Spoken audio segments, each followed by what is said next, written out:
जय श्री राम। नमस्कार दोस्तों, स्वागत है आप सभी का आपके अपने YouTube चैनल चंद्रमनीषा भक्ति पर। दोस्तों, आज की इस वीडियो में हम लोग उसके आगे का अध्याय पढ़ेंगे जहाँ तक हम लोगों ने पढ़ लिया है श्री रामचरितमानस। अगर दोस्तों आप वीडियो पर नए हैं तो कृपया इस वीडियो को लाइक करें और शेयर करें और चैनल को सब्सक्राइब कर लीजिए दोस्तों। और जो पिछले वीडियो हैं आप सारे देख लीजिए दोस्तों, तब जाके आपको ये सारी वीडियो समझ में आएंगे दोस्तों। और जो मेरे नए वीडियो आएंगे वो आप तक पहुंच जाएंगे। इसके लिए आप बेल आइकन भी ज़रूर प्रेस कर दीजिए दोस्तों।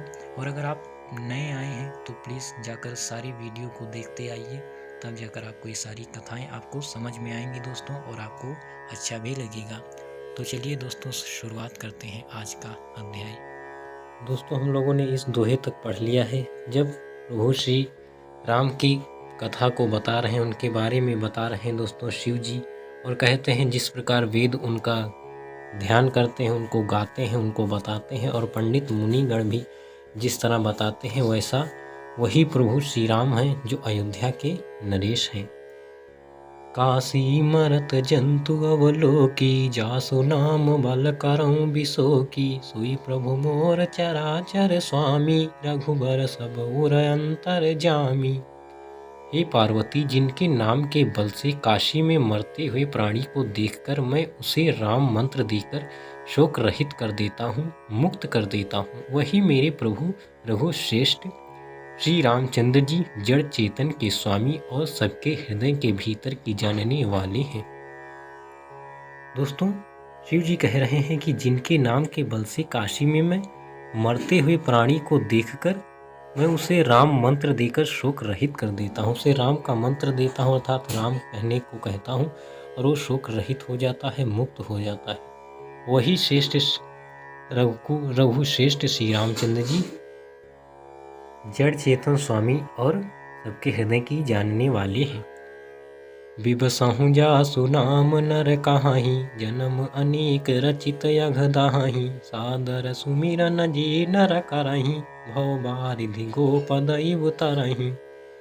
विवश होकर बिना इच्छा के भी जिनका नाम लेने से मनुष्यों के अनेक जन्मों में किए गए वे पाप जल जाते हैं। दोस्तों, विवश होकर अर्थात इच्छा ना हो फिर भी जिनका नाम लेने से, अगर इच्छा नहीं फिर भी अगर नाम उन प्रभु का निकल जाए तो मनुष्य के अनेक जन्मों के पाप जल जाते हैं। फिर जो मनुष्य आदर पूर्वक उनका स्मरण करते हैं वे तो संसार रूपी दुस्तर समुद्र को गाय के खुर के बने हुए गड्ढे के समान अर्थात बिना किसी परिश्रम के पार कर जाते हैं। दोस्तों, अगर बिना इच्छा के भी आप नाम लिया प्रभु का तो आप ये सारे पाप नष्ट हो जाते हैं। लेकिन अगर आदर पूर्वक कोई उनका स्मरण करे तो वो भवसागर से बिना ही परिश्रम के पार हो जाता है। राम सु परमात्मा भवानी, तहाँ भ्रम अति अभिहित तव बानी। अस संशय आनत उर माही, ज्ञान विराग सकल गुण जाही। ये पार्वती, वही परमात्मा श्री रामचंद्र जी हैं। दोस्तों, वो कह रहे हैं कि वही परमात्मा श्री रामचंद्र जी हैं, उनमें भ्रम देखने में आता है। तुम्हारा ऐसा कहना अत्यंत ही अनुचित है। तुमको अगर उनमें कोई भ्रम लगता है, संदेह, तो ये अनुचित है। इस प्रकार का संदेह मन में लाते ही मनुष्य के ज्ञान, वैराग्य आदि सारे सद्गुण नष्ट हो जाते हैं। शिव जी कह रहे हैं कि उनके लिए कोई भी संदेह मन में लाना ही नहीं चाहिए, नहीं तो सारे सद्गुण नष्ट हो जाते हैं। सुनि शिव के भ्रम भंजन बचना, मिटि गए सब कुतरक कय रचना। भई रघुपति पद प्रीति प्रतीति, दारुण असंभावना बीती। शिव जी के भ्रमनाशक वचनों को सुनकर पार्वती जी के सब कुतर्कों की रचना मिट गई, अर्थात उनके जो सारे कुतर्क थे, कुविचार थे, वो सब नष्ट हो गए। श्री रघुनाथ जी के चरणों में उनका प्रेम और विश्वास हो गया और कठिन असंभावना, जिसका होना संभव नहीं, ऐसा ही मिथ्या कल्पना जाती रही, अर्थात जो मिथ्या उनके अंदर कल्पनाएं हो रही थी वो भी नष्ट हो रही हैं। पुनि पुनि प्रभु पद कमल गही, जोरी पंकरुहु पानी। बोली गिरिजा बचन बर, मनहु प्रेम रस सानी। बार बार स्वामी शिव जी के चरणों कमलों को पकड़कर और अपने कमल के समान हाथों को जोड़कर पार्वती जी मानो प्रेम रस में सान कर सुंदर वचन बोली। दोस्तों, शिव जी के चरण कमलों में उन्होंने पकड़ लिया और सिर नवाकर उन्होंने हाथ जोड़कर कुछ कहा है। दोस्तों देखिए वो क्या कह रही हैं। शशिकर सम सुनि गिरा तुम्हारी, मिटा मोह सरदा तप भारी। तुम कृपाल सब संसव हरऊ, राम स्वरूप जानि मोहि परऊ। आपकी चंद्रमा की किरणों के समान शीतल वाणी सुनकर मेरा अज्ञान रूपी शरद ऋतु वार की धूप का भारी ताप मिट गया। हे कृपालु, आपने मेरा सब संदेह हर लिया। अब श्री रामचंद्र जी जो उनका यथार्थ स्वरूप है मेरी समझ में आ गया।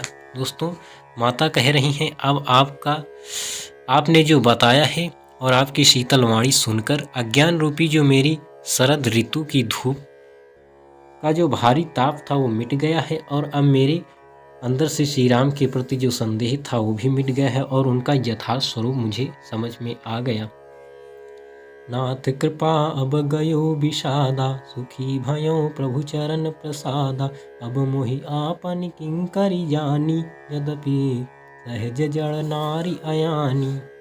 हे नाथ, आपकी कृपा से अब मेरा विषाद जाता रहा और आपके चरणों के अनुग्रह से मैं सुखी हो गई। यद्यपि मैं स्त्री होने के कारण स्वभाव से ही मूर्ख और ज्ञानहीन हूँ, तो भी अब आप मुझे अपनी दासी जानकर, दोस्तों कह रही अब मेरा विषाद अर्थात जो दुख था, जो मेरे अंदर की संदेह थे, वो सब आपके चरण कमलों के अनुग्रह से मैं सुखी हो गई हूँ। और यद्यपि मैं स्त्री होने के कारण स्वभाव से ही मूर्ख हूँ, अज्ञानी हूँ अर्थात ज्ञानहीन हूँ, तो भी आप मुझे अपनी दासी जानकर प्रथम जो मैं पूछा सोई कहाहू। जो मोह पर प्रसन्न प्रभु आहू, राम ब्रह्म चिन्मय अविनाशी। सर्वरहित सबौर पुरबासी। हे प्रभु, यदि आप मुझ पर प्रसन्न हैं तो जो बात मैंने पहले आपसे पूछी थी वही कहिए। यह सत्य है कि श्री रामचंद्र जी ब्रह्म हैं, चिन्मय ज्ञान स्वरूप हैं, अविनाशी हैं, सबसे रहित और सबके हृदय रूपी नगरी में निवास करने वाले हैं। दोस्तों, वो कह रही हैं कि श्री रामचंद्र जी ब्रह्म है, चिन्मय अर्थात ज्ञान स्वरूप है, अविनाशी है, सबके हृदय में नगरी में निवास करने वाले हैं। नाथ धर्यो नर तनु के ही हेतु, मोहि समुझाई कहूँ वृष केतु। उमा बचन सुनि परम विनीता, राम कथा पर प्रीति पुनीता। फिर हे नाथ, उन्होंने मनुष्य का शरीर किस कारण से धारण किया? हे धर्म की ध्वजा धारण करने वाले प्रभु, यह मुझे समझाकर कहिए।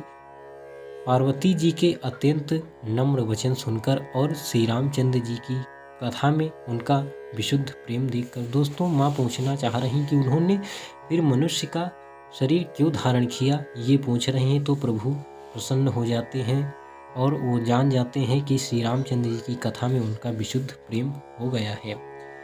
ये हर्षे कामारि तब शंकर सहज सुजान, बहुविधि उमहि प्रशंसि पुनि बोली कृपा निधान। तब कामदेव के शत्रु स्वाभाविक ही सुजान कृपा निधान शिव जी मन में बहुत ही हर्षित हुए और बहुत प्रकार से पार्वती जी की बड़ाई करके फिर बोले। दोस्तों, अब शिव जी काफ़ी प्रसन्न हैं, हर्षित हुए और वो कुछ कह रहे हैं माता पार्वती के लिए। सुन शुभ कथा भवानी, रामचरित मानस विमल। कहा भुसुंडी बखानी, सुना बिहग नायक गरुड़। हे पार्वती, निर्मल रामचरित मानस की वह मंगलमयी कथा सुनो, जिसे कागभुसुंडी ने विस्तार से कहा और पक्षियों के राजा गरुड़ ने सुना था। अब वो कह रहे हैं कि हे पार्वती, रामचरितमानस की वह मंगलमय कथा सुनो जो कागभुसुंडी ने सुनाई थी पक्षियों के राजा गरुड़ को। अब वही शिव जी भी अब सुनाने जा रहे हैं। दोस्तों, सो संवाद उदार जेहि विधि भा आगे कहब, सुनहु राम अवतार चरित परम सुंदर अनघ। वह श्रेष्ठ संवाद जिस प्रकार हुआ वह मैं आगे कहूँगा। अभी तुम श्री रामचंद्र जी के अवतार का परम सुंदर और पवित्र पापनाशक चरित्र सुनो। दोस्तों, वह श्रेष्ठ संवाद जिस प्रकार हुआ, अर्थात माता जो पूछ रही हैं कि उन्होंने राम अर्थात मनुष्य का अवतार क्यों लिया, वो कह रहे हैं कि मैं इसका बखान आगे करूँगा। अभी तुम श्री रामचंद्र जी के अवतार का परम सुंदर और पवित्र पापनाशक चरित्र सुनो। हरि गुण नाम अपार, कथा रूप अगणित अमित, मैं निज मति अनुसार, कहूँ उमा सादर सुनहु। श्री हरि के गुण, नाम, कथा और रूप सभी अपार, अगणित और असीम है। फिर भी हे पार्वती, मैं अपनी बुद्धि के अनुसार कहता हूँ, तुम आदर पूर्वक सुनो। दोस्तों, शिव जी भी कहते हैं कि श्री हरि के जो गुण हैं, उनके नाम हैं, उनकी कथाएं हैं, उनका स्वरूप है, उनका जो रूप है अपार है, अगणित है, असीम है, उसकी कोई सीमा भी नहीं है।